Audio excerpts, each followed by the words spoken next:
नमस्कार, स्वदेश न्यूज की खास पेशकश स्वदेश सितारे में आप सभी का स्वागत है। मैं हूं आपके साथ भागीरथ साहू।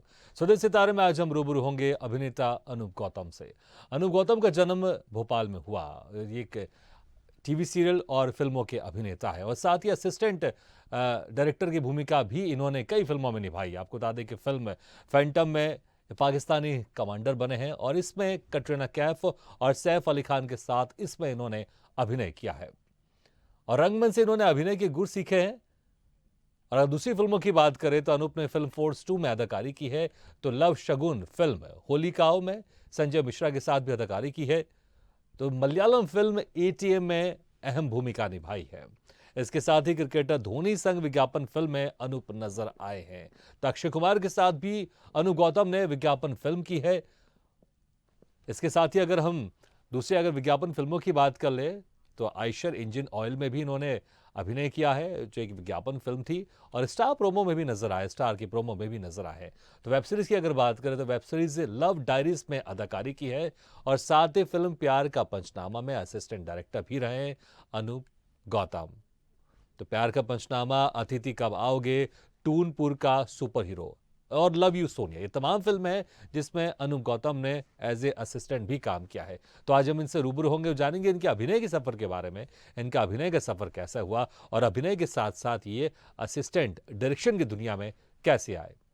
और इस वक्त हमारे साथ सीधे जुड़ गए हैं अभिनेता और असिस्टेंट डायरेक्टर अनूप गौतम। अनूप जी, आपको बहुत बहुत स्वागत है स्वदेश न्यूज की खास पेशकश स्वदेश सितारे में।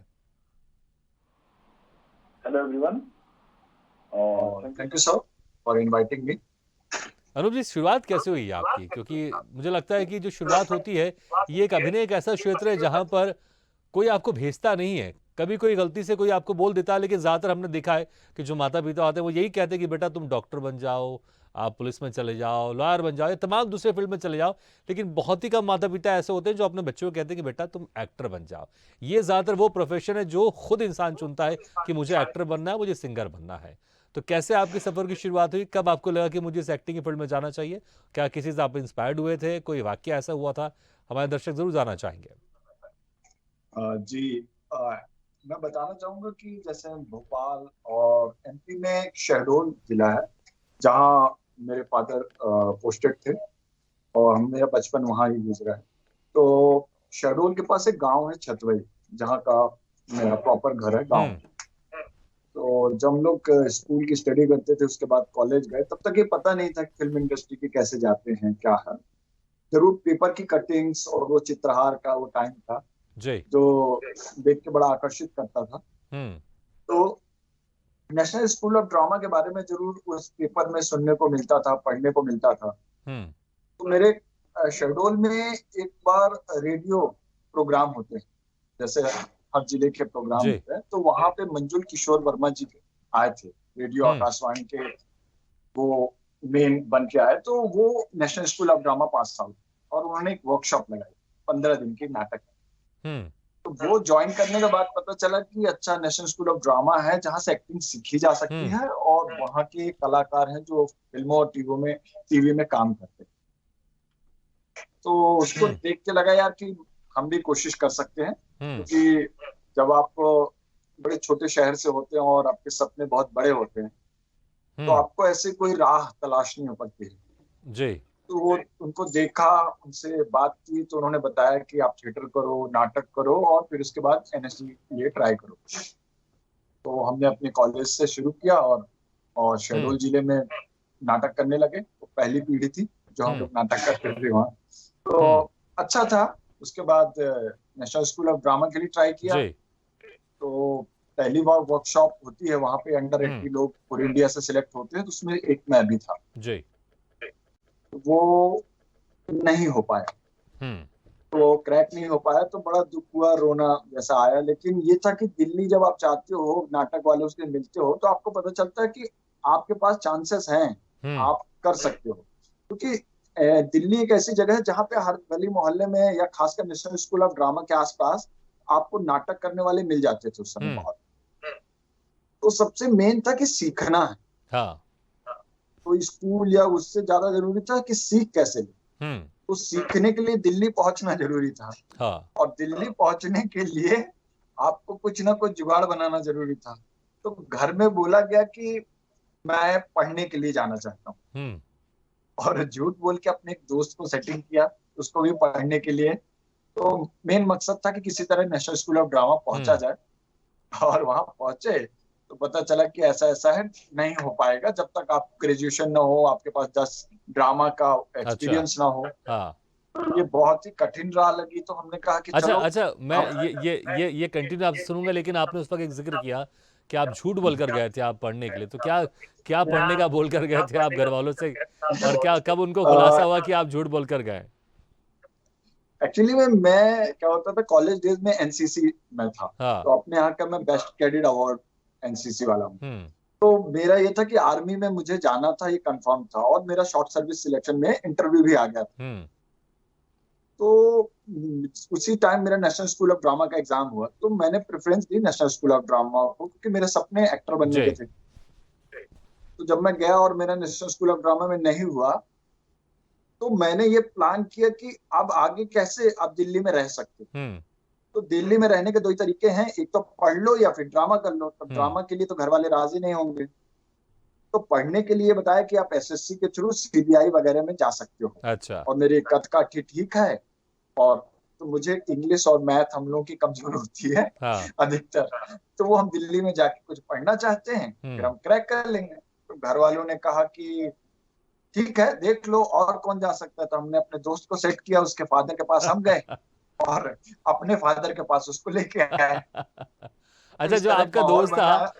वो बस हाँ। कुछ समय के लिए आपके साथ जा रहा था, कि या फिर वो भी एक्टिंग में इंटरेस्ट था, या सिर्फ कुछ समय बाद रहकर वापस आया था वो? तो वो बेसिकली पढ़ने ही जा रहा था। तो अच्छा। उसको पढ़ने के लिए हमने इंसिस्ट किया कि आप दिल्ली में पढ़ो, जहाँ ज्यादा चांस है। हाँ। तो हम अच्छे लड़कों में थे, तो उसके फादर मान गए।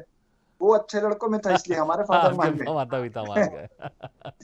तो ये जुगाड़ कामयाब हुआ, और वो आज दिल्ली में ही है और अच्छा हाँ। काम कर रहा नहीं, लेकिन फिर माता पिता जी को आपको कब पता चला, आपके माता पिता को, कि आप जहाँ पढ़ाई का बोल कर गए, लेकिन आप वहां पर ड्रामा कर रहे हैं, एक्टिंग कर रहे हैं? है। महीने 6 महीने बाद जब मैं वहाँ पहला प्ले किया हाँ। श्री राम सेंटर में, और वो पहला प्ले शेक्सपियर के ओथेलो था मेरे। तो उसमें एक छोटा सा पार्ट मैंने किया।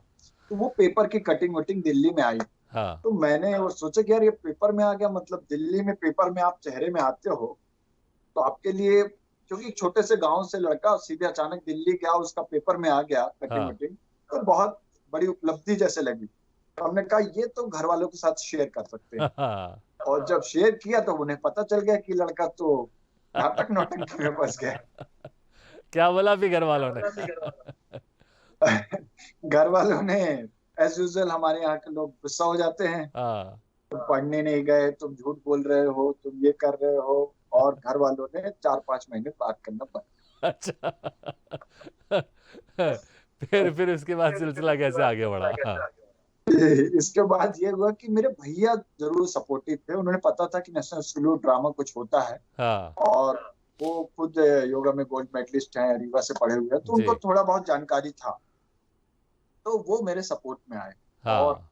सच सच बताऊं तो उन्होंने मुझे वहां रोकने के लिए इकोनॉमिकली हेल्प की, अच्छा।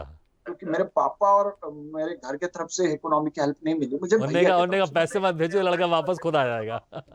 हाँ। हाँ, घर वालों का यही था कि पैसे मत दो तो खुद वापस आ जाएगा। हाँ। तो मेरे भैया ने मुझे हेल्प की, और वो खुद बहुत कम कमाते थे उस समय। मेरे ख्याल से शिक्षा कर्मी शुरू हुआ था, तो साढ़े हाँ। तीन हजार के आसपास उनकी जी। पेमेंट थी। उस उसमें से वो 1800 रुपये मेरे क्या लिए बात है, भेज। मतलब आधे से ज्यादा वो आपको भेज देते थे वो। हाँ, तो वो एक दौर था, बड़ी मुश्किल का दौर बिल्कुल। था कि अच्छा, आपका उसके बाद नौ फिर सौ दिल्ली से रुपए फिर मुंबई का सफर कैसे हुआ? दिल्ली से मुंबई का सफर यह कि दिल्ली में मैं थिएटर ठीक ठाक करने लगा था जब हाँ। मेरा स्कूल में नहीं हुआ। और जब मैं सोचा कि 2 साल पहले मैं जम के थिएटर करता हूँ, जी। उसके बाद मैं दोबारा नेशनल स्कूल ऑफ ड्रामा को ट्राई करूंगा। तो हम्म। मैं जब दूसरे साल ये ट्राई कर रहा था, तो मुझे स्कॉलरशिप मिल गई। संगीत नाटक एकेडमी स्कॉलरशिप देती है थिएटर के बच्चों को। हाँ। वो मुझे मिल गई 2000 रुपए, और मैं उसी समय अलग अलग जगह थिएटर करता, तो मुझे पैसे भी थोड़े बहुत आने लगे। हाँ। तो मुझे समझ में आया कि आपको सीखना है तो सीख तो यहाँ भी रहे हो। हाँ। फिर जब मैंने ट्राई किया, तो जब सेकेंड थर्ड टाइम मैंने ट्राई किया तो नहीं हुआ मेरा, फिर से हाँ। National school of drama. उस समय बंसी दादा थे और वो सब थे, तो उन्होंने बोला यार कि तुम तो कर ही रहे हो, हाँ तो तुम क्यों आना चाहते हो? तो मैंने कहा सर कि मुझे और सीखना है। तो बोले सीखने के लिए तो अलग अलग ग्रुप कर ही रहे हो तुम, तो तुम अपना टाइम यहाँ के दो रहो, जाओ पूरे इंडिया में घूमो और करो। हाँ तो मुझे लगा कि ये ठीक कह रहे हैं। फिर उस समय सॉन्ग एंड ड्रामा डिवीजन के आर्टिस्टों का रिक्वायरमेंट चल रहा था। हम्म तो प्रेम मटियानी जी ने फिर वहां जाके एंट्रेंस दिए, वहां इंटरव्यू दिए, तो वहां हो गया मेरा। तो वहां हम्म की पेमेंट भी ज्यादा थी और पूरा एक बड़ा लार्ज वो जी था, जहाँ पे बड़े आर्टिस्ट आ रहे थे, हाँ तो मेरे को उनके साथ काम करने का मौका मिला। जी। और मुझे लगता है तो फिर जब वो मैं, जो भैया जी, आपके बड़े भैया जो सपोर्ट कर रहे थे, फिर मुझे लगता है शायद फिर उसकी आवश्यकता फिर आपको नहीं हो रही होगी। हाँ नहीं, लेकिन उन्होंने दिल्ली तक मेरा सपोर्ट किया। हाँ उन्होंने मुझे 3-4 साल जो भी उनके तरफ से हो सकता था बेस्ट टू बेस्ट, वो मुझे करते गए, हाँ क्योंकि हमारे थिएटर में ये होता है कभी पैसे मिलते हैं कभी नहीं मिलते। बिल्कुल। और मेरी गोल था कि मुझे कहीं और भटकना नहीं है, मुझे सीखना है। सीखना है। तो मैंने किया उसके साथ। वो मॉर्निंग के पेपर, आप पेपर सेलिंग करते हो, टाइम्स ऑफ इंडिया हाँ का एक वो आता बिल्कुल। था कि मॉर्निंग में पेपर सेल करो तो कुछ पैसे मिल जाएं, हाँ बच्चों को ट्यूशन पढ़ा दो।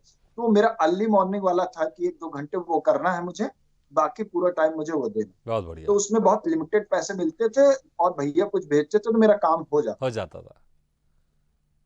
फिर उसके बाद सॉन्ग एंड ड्रामा में मिल गया, तो 1 साल वहां थोड़ा बहुत पैसे हाँ मिलने लगे, 6-7 हजार रुपए महीने। तब मेरे को धीरे धीरे मेरे पास पैसे हो गए। जी।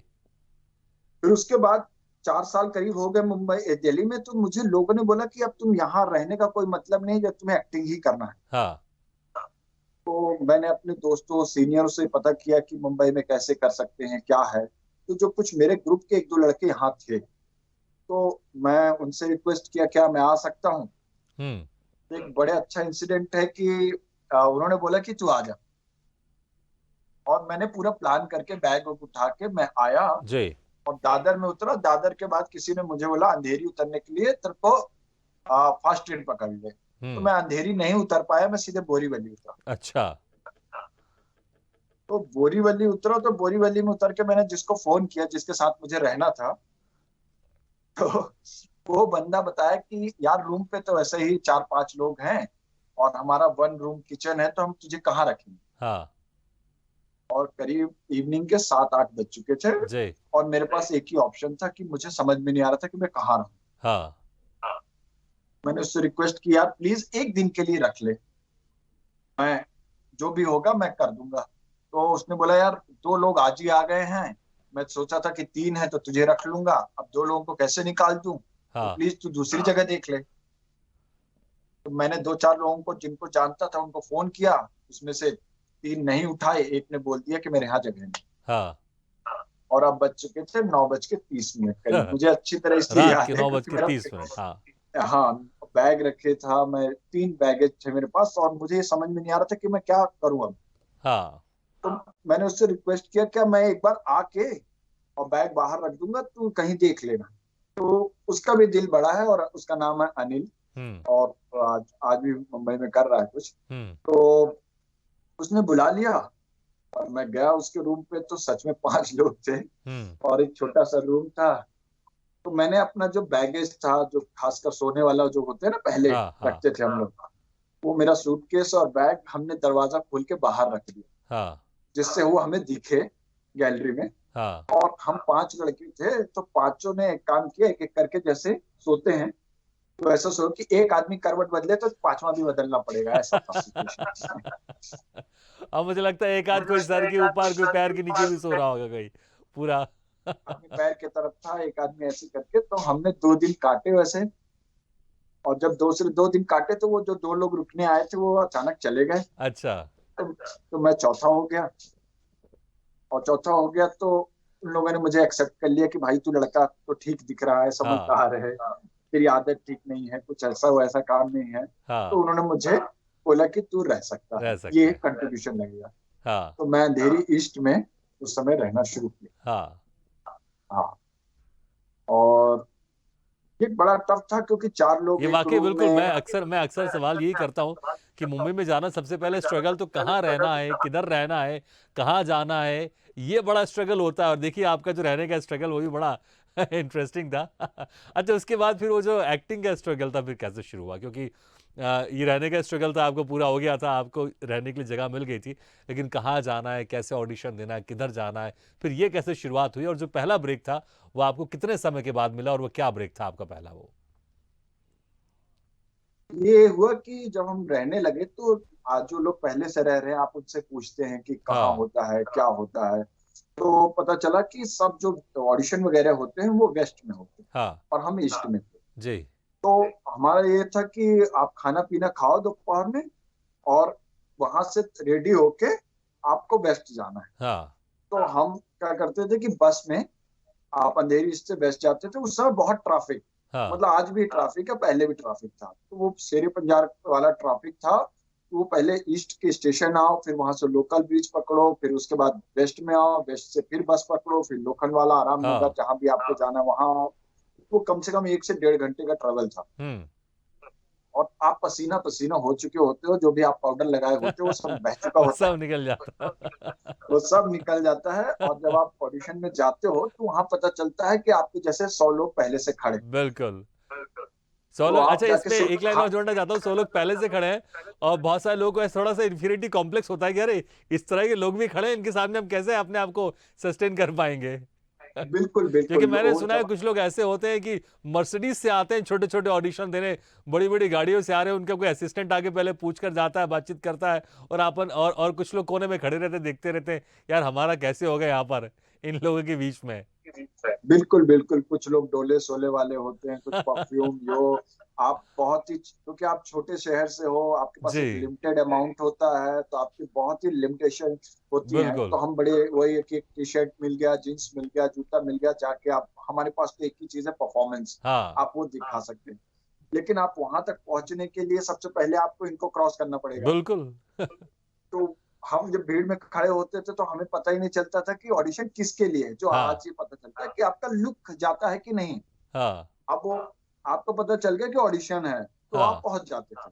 अब वो 40 साल का चल रहा है, 50 साल का चल रहा है, 35 का चल रहा है, मूछ वाले का चल रहा है, करंडी पाल चल रहा है, हमें कुछ आइडिया नहीं था। जी, हमें ऑडिशन देना है, ये इम्पोर्टेंट। हाँ। तो जब आप जाते हो और हाथ बोलते हो सर, तो वो सीधे बोलता है नॉट फिट, अच्छा, नॉट फिट।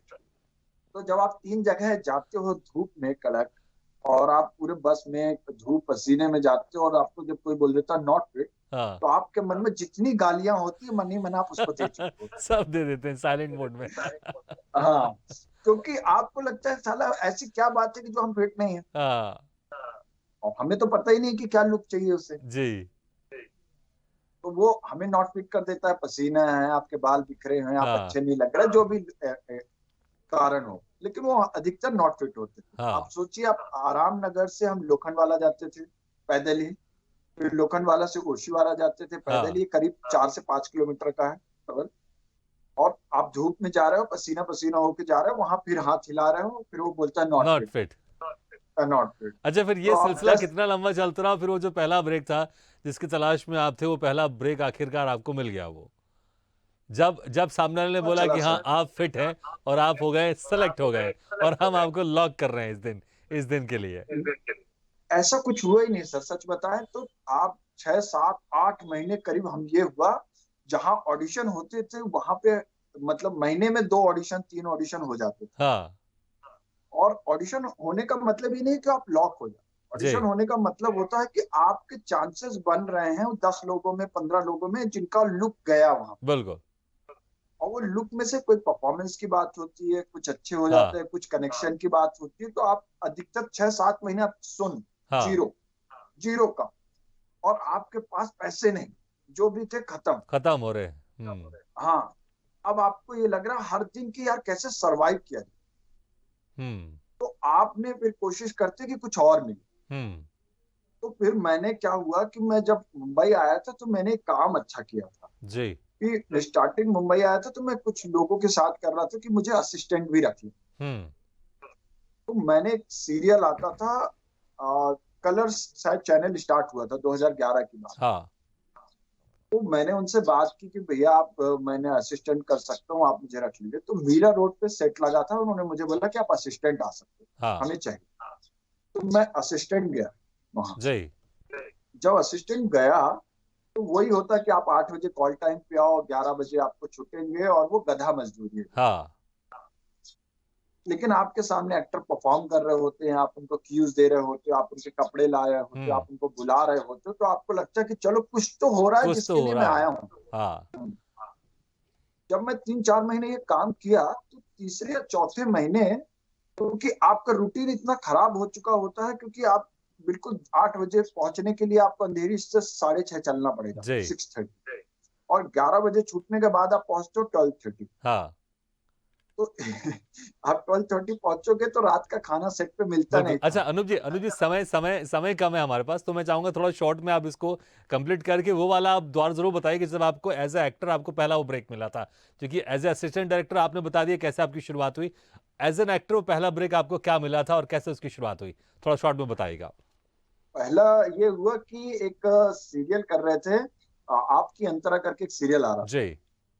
तो पता चला हमें कि ऑडिशन है, दो दोस्तों को रिक्वायरमेंट है वहां। हाँ।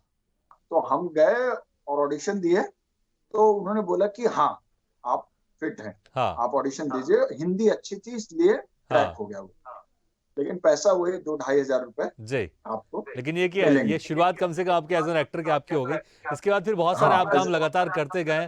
आपने फिल्म फैंटम में सैफ और कैटरीना के साथ आपने काम किया है, तो अक्षय कुमार के साथ आपने काम किया, आपने महेंद्र सिंह धोनी के साथ आपने काम किया है, बहुत सारा फिर लगातार आप काम करते जा रहे थे। सबसे खास जो सबसे यादगार एक्सपीरियंस किन के साथ रहा आपका काम करने का, वो फिल्म था या अक्षय कुमार या महेंद्र सिंह धोनी या सैफ अली खान या कैटरीना कैफ के साथ, किन के साथ सबसे यादगार पल था आपका काम करने का? मैं सच कहूं तो मुझे दो लोगों के साथ, सर अक्षय सर के साथ तो है ही है, और धोनी सर के साथ तो ये क्या है, एक हाँ। लिजेंड है ये लोग। तो आप उनके साथ, लेकिन एड में क्या होता है, बहुत कम टाइम मिलता है बिल्कुल। आपको साथ स्क्रीन हाँ। से। लेकिन मैंने फिल्म की, जैसे एटीएम की मैंने मलयालम फिल्म, हाँ। और तो जैकी दादा के साथ मेरा बहुत सारा सीन था, तो जी। उनके साथ टाइम स्पेंड करने को मिला, हाँ। तो बहुत मजेदार आदमी है। और मैंने पहली बार प्राउंटिंग एक्टिंग की, क्योंकि मलयालम बहुत टफ है, जी। मलयालम आती नहीं। हम्म। तो आप मुझसे हिंदी आती है, मलयालम आती नहीं है, तो जी। मैंने जैकी दादा को देखा कि किस तरह वो मलयालम बोल सकते हैं। अच्छा। प्राउंटिंग मतलब आप पीछे से कोई बोले और मैं उस तरह से बोलूं और एक्सप्रेशन के साथ बोलूं। हाँ।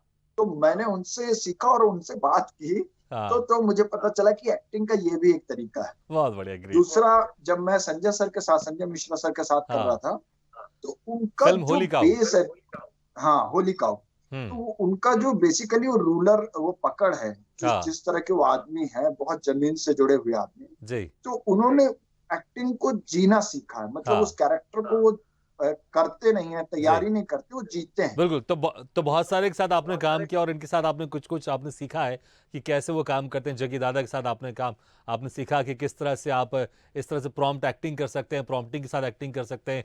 फिर संजय मिश्रा जी के साथ तो बहुत कुछ आपने सीखा होगा, इसमें कोई शक नहीं, क्योंकि इतने बड़े वो लीजेंड एक्टर हैं। और जो जो रंगमंच से रहा है तो बहुत कुछ सीखने को जरूर मिलता है। अच्छा, जाते जाते कोई संवाद जरूर सुनना चाहेंगे आपसे, मुश्किल से हमारे पास 15-20 सेकंड का वक्त बाकी है। जाते जाते कोई संवाद जो आपका मनपसंद है, जो आपने निभाया है किरदार, उसका कोई संवाद सुनना चाहेंगे जाते जाते? मुझे एक प्ले करते समय हमें एक बड़ा अच्छा सीन मिला था कि हाँ। कृष्ण जी और दुर्योधन का संवाद है। जी। तो वो दुर्योधन उनको बोलता है कुछ, तो कृष्ण जी उसको बोलते हैं कि हे दुर्योधन, आज तक तेरी गलतियों को मैं यह सोच कर माफ करता आया हूँ कि तू अबोध, बच्चा, नादान और मूर्ख, लेकिन आज तूने साबित कर दिया कि तू एक दुराचारी, दुर्दंड, गंभीर मनुष्य है, जो सत्ता के मोह में भूल गया कि उसे मनुष्य किसने बनाया। तूने मुझे नहीं जाना, मुझे नहीं पहचाना। मैं कृष्ण, मैं वो हूं जो ना जन्म लेता है न मरता है। मैं अनादि, मैं था, मैं हूं, और मैं सदा रहूंगा। लेकिन याद रख दुर्योधन, मैं हमेशा तेरे मृत्यु का काल हूं। बहुत बढ़िया, बहुत खूब, बहुत अच्छा लगा आपसे बात करके अनूप जी। और आखिरी में जो आपने संवाद भगवान श्री कृष्ण के कहे, ये तो वाकई बहुत अद्भुत है, बहुत ज़बरदस्त है। बहुत बहुत शुक्रिया, आपने समय निकाल कर हमारे इस कार्यक्रम में शिरकत किया। Thank you very much Anoop ji. Thank you so much, thank you sir. तो सुबह सितारे में आज हम रूबरू हुए अभिनेता और असिस्टेंट डायरेक्टर का किरदार कई जगह कई फिल्मों में एज असिस्टेंट डायरेक्टर भी रहे हैं, और अब लगातार एक्टिंग के क्षेत्र में आगे बढ़ते जा रहे हैं। कई फिल्में इन्होंने की हैं और बहुत जल्द बहुत सारी फिल्मों में नजर आएंगे अनूप गौतम। अगले बार हम फिर किसी शख्सियत से मुलाकात करेंगे, तब तक के लिए दीजिए इजाजत। लेकिन खबरों का सिलसिला लगातार जारी, आप देखते रहिए स्वदेश न्यूज, सबसे पहले देश।